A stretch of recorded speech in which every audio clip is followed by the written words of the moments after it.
President Cyril Ramaphosa is hosting his German counterpart, Angela Merkel, to strengthen ties. The two are expected to discuss issues around trade, migration and international matters.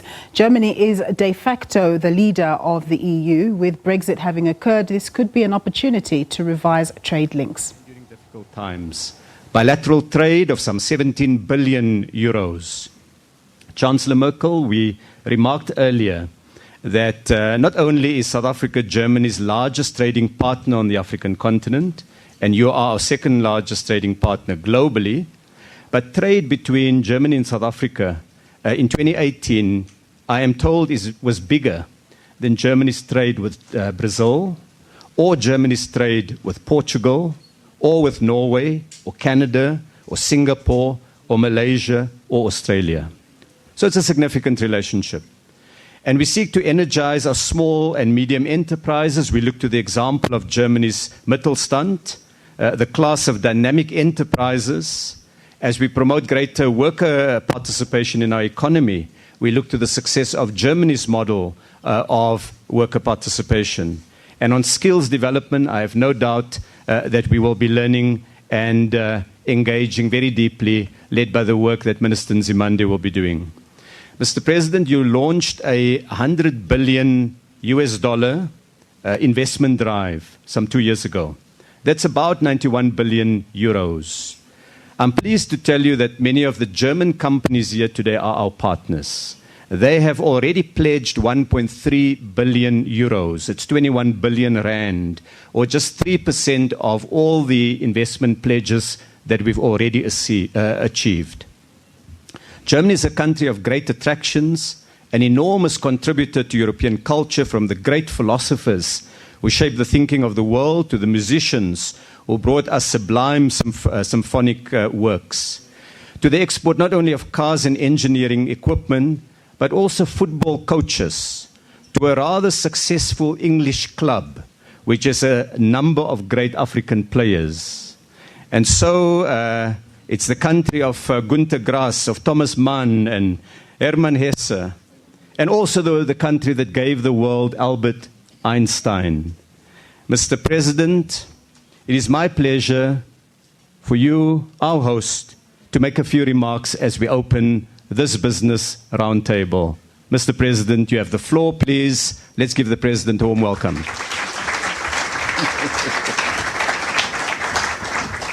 Thank you very much, Minister Patel.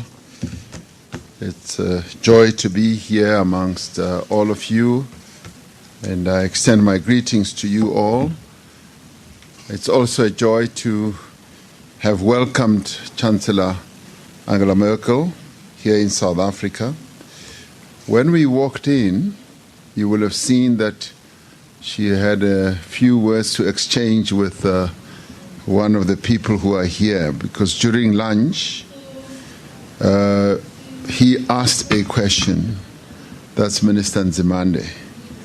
And then later she asked me, what does he do? I said, no, he's the leader of the Communist Party here in South Africa. And she said, are communists here as clever as that? Allow me to begin by thanking you, Chancellor, for coming to South Africa and for bringing this big delegation of German business people, many of whom are already doing business in South Africa, and some are looking to do business with us here in South Africa. Germany, as you heard, is a very important partner. We call Germany a strategic partner to us. Our bilateral relations are strong, and this visit has just made those relations even much stronger and even much deeper. You are our largest trading partner in Europe.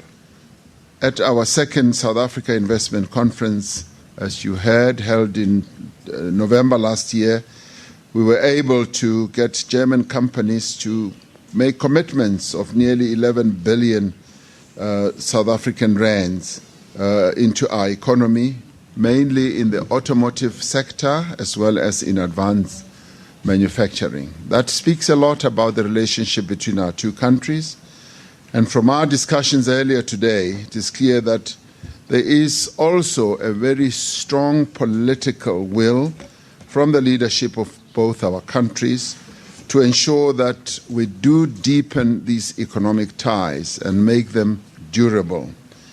Now, as South Africa, we are on a drive to position our country as an investment destination of choice on the African continent.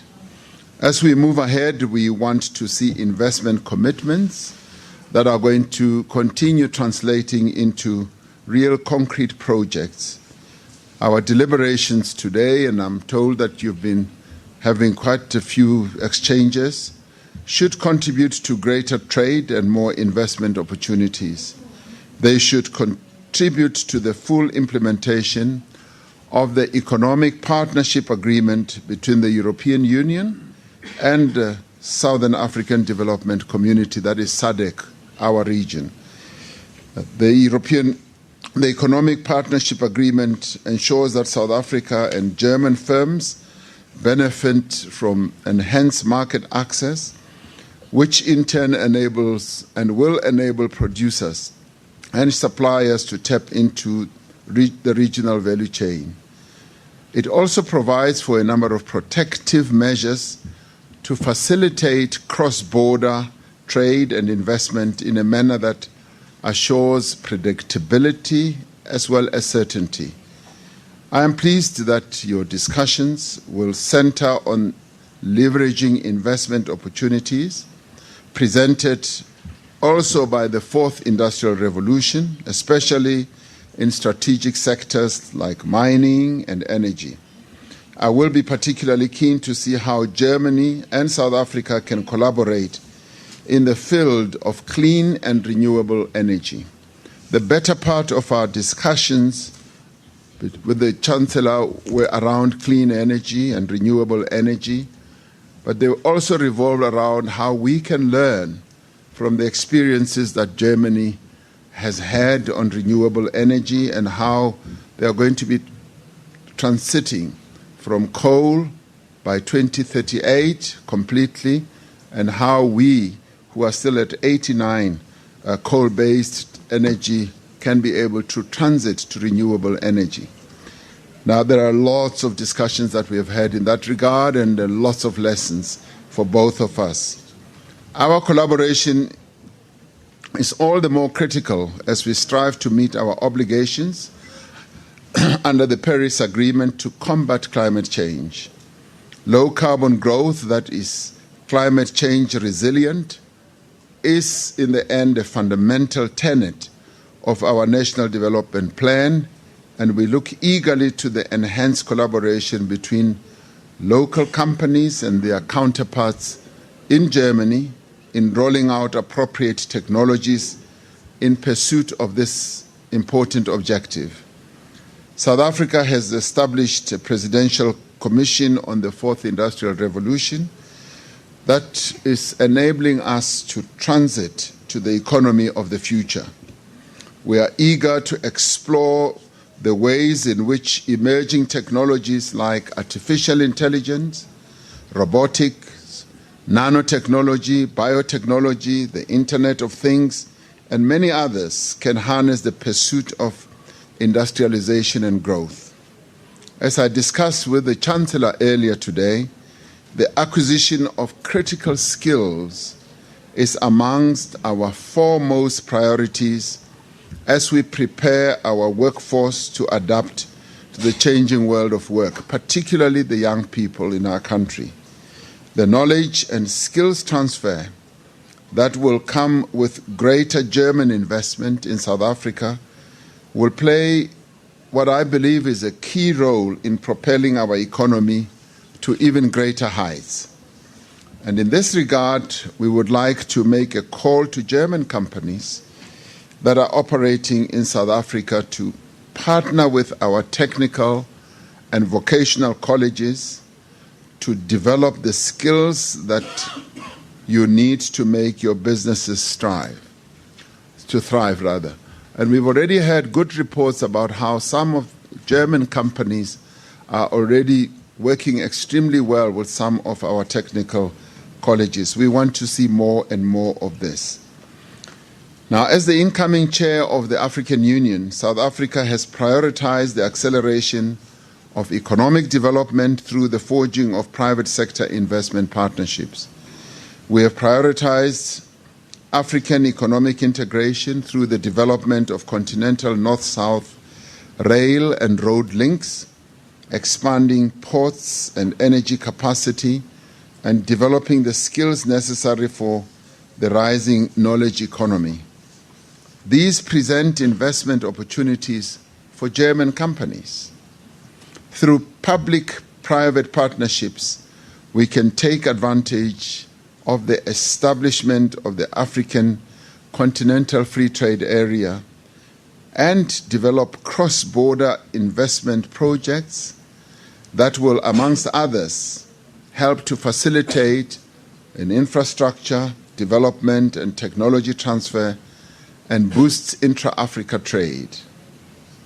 South Africa remains committed to its own path of economic reform.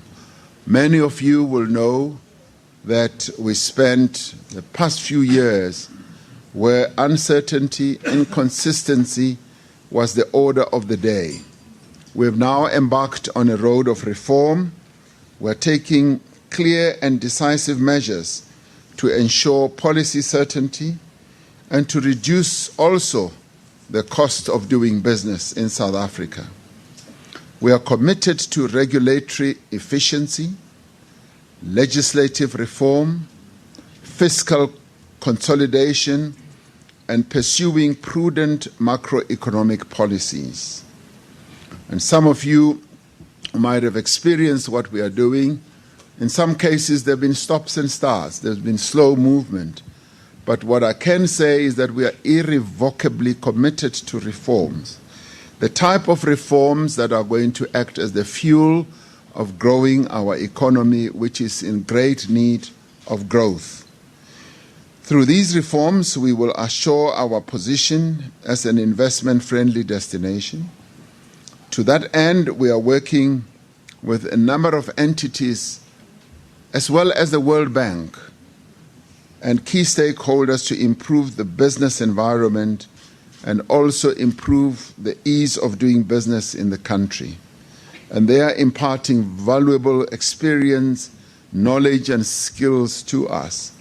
We're implementing governance and operational reforms to strengthen our state-owned enterprises and ensure that they are financially sustainable. And many of you will know the challenges we've faced and where those challenges and problems emanated from. We are focused in particular on measures to ensure the stable supply of electricity, which is so important for your operations in your companies and for investment, including the accelerated introduction of new generating capacity by independent producers and also by self-generation by companies.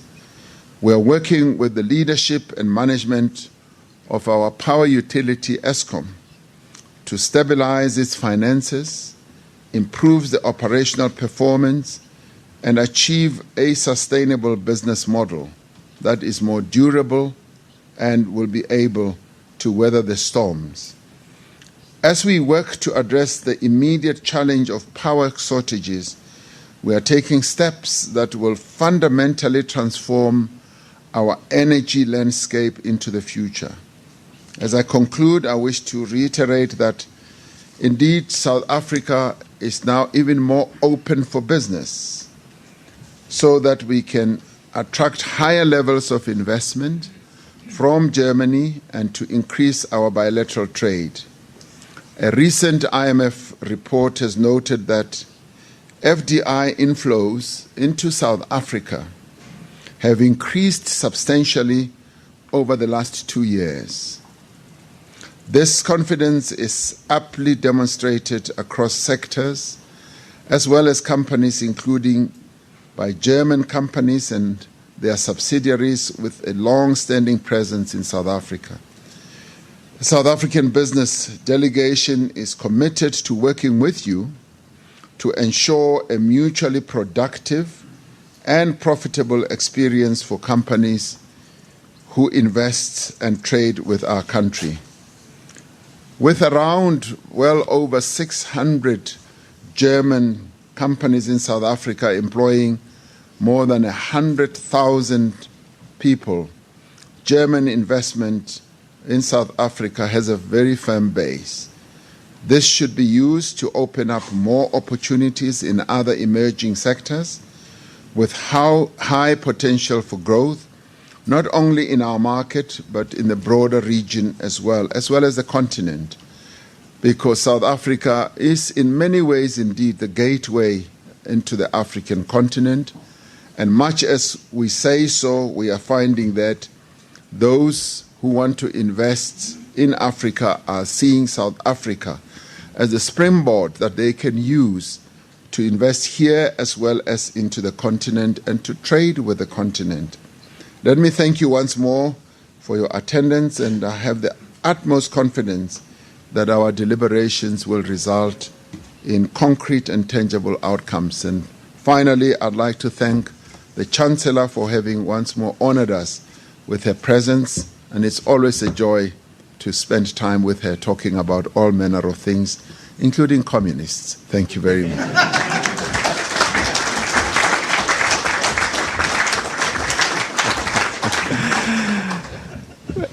On that note, may I then ask you to join me in welcoming the Chancellor of the Federal Republic, Chancellor Merkel, to take the floor. You have the floor.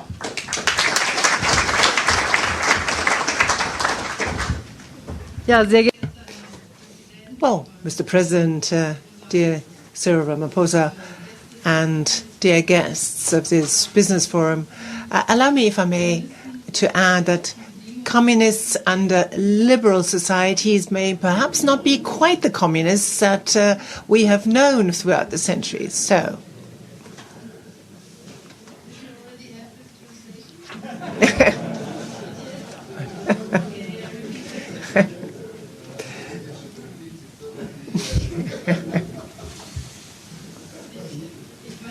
I just wanted to say and tell the President that communists who live in liberal democracies are perhaps no longer the sort of communists that they used to be.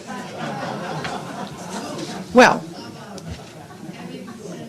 but having said that, allow me, if I may, to be very brief. I would like to welcome you all most warmly. I would like to thank the President for taking time to meet with representatives of the business communities of both our countries. We have had the opportunity, as the President outlined, to talk at some length already about the expectations that German companies have with regard to South Africa and their investment possibilities, but obviously also South Africa's aspirations and hopes for business investments here that may bring the country forward. So it will be absolutely essential for South Africa to succeed on this front for the fate of the rest of the continent. Many of you use South Africa as a sort of launching pad to have talks with others in the rest of Africa and to realize your aspirations. In only a few days, the President will assume the chair of the African Union. Africa has actually forged a free trade area. We know from our own experience in the EU with the single market how difficult this is. We know how many non-tariff barriers to trade people come up with when they do not really want free trade, certainly not for each and everyone but themselves. But that is something that we can exchange, the experience we've made between Germany, Belgium, Luxembourg, and so on, when you have to register registration plates or that the ladders that, for example, the painter who wants to paint a ceiling in one country, the different sizes that these ladders have to have, they differ from country to country. So regulatory alignment is rather difficult, and that may make it difficult then again for services to move across borders. But you will go through these experiences. I met the minister who's responsible for small and medium-sized companies. We talked about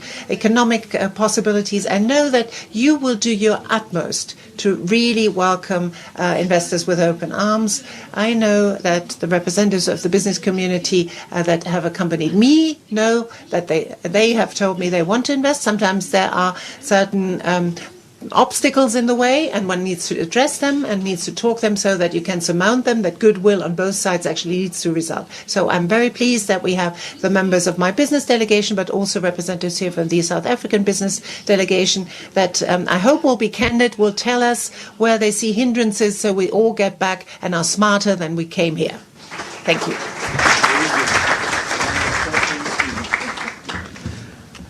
Thank you very much to both President Ramaphosa and Chancellor Merkel for those welcoming remarks and for setting the scene. I should indicate to our two heads of state that before you arrived, we had a very interesting set of exchanges between leaders from the German business community and the South African business community. And I'm going to ask that we will have, in the form of the discussion now, a series of engagements and exchanges where we will ask participants to briefly share their experiences with the two heads of state, and thereafter we will be able to get some responses, and it will be in the form of an interactive session. I am going to just give our colleagues an opportunity to settle.